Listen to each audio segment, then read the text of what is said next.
Final Fantasy XVI is without a doubt one of the most anticipated games releasing next year, even garnering the interest of newcomers to the series because the title seems to be motivating changes within the medium that next generation console users have been awaiting. To begin this video, the PS5 released on November 12th, 2020, and ever since there's been a lack of exclusives to release on the platform. Instead, companies have opted to release their games on both the current and previous generations, in turn limiting the potential their game is capable of. This would typically be caused by a game being originally developed with only the PS5 in mind. However, the companies thought it would be best to release it on the last generation as well in order to maximise profits. Take God of War Ragnarok as an example. Despite how amazing the game's story and mechanics were, it was still limited from a technical standpoint as Santa Monica Studios made the decision to make it runnable on the previous generation of consoles. And yes, they were able to pull in large numbers due to this choice, however it was at the sacrifice of certain features only the 8th generation of consoles were capable of. On top of this, Sony was struggling to produce the same amount of PS5s that were being demanded at that time, creating this limbo-like phase for PlayStation users as they wished to move to the current generation, but they physically couldn't because the console was out of stock everywhere they went.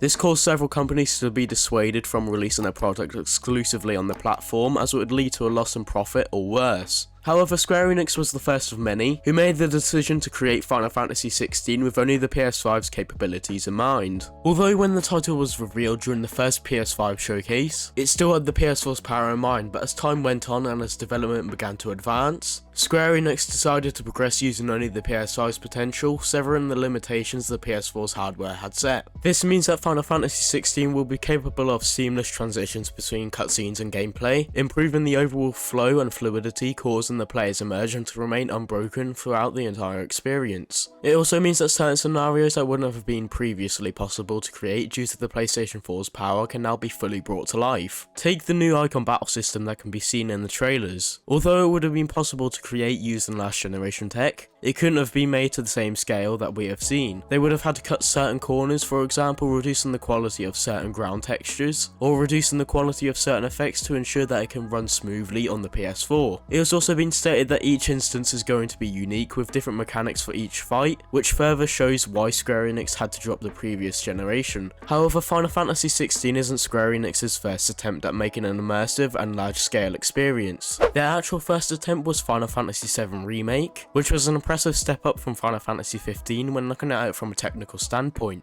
From going straight into combat following a cutscene to enhancing the boss fights to the point where they are visually jaw-dropping, but despite this it was still held back by the PS4's hardware and it was most noticeable through the painfully long loading screens when going from one zone to the next, shattering the immersion that had previously been created. And what Square Enix hopes to achieve by making Final Fantasy XVI a PS5 exclusive is to eradicate any stops in the gameplay ruining the player's experience. So let me know your thoughts on Square Enix's choice to move to the next generation of consoles, and if you did find this video helpful in any way, shape or form, don't forget to drop a like, subscribe and hit that notification bell to ensure you never miss a future upload. I've been your host Milo Green and I'll see you in the next video.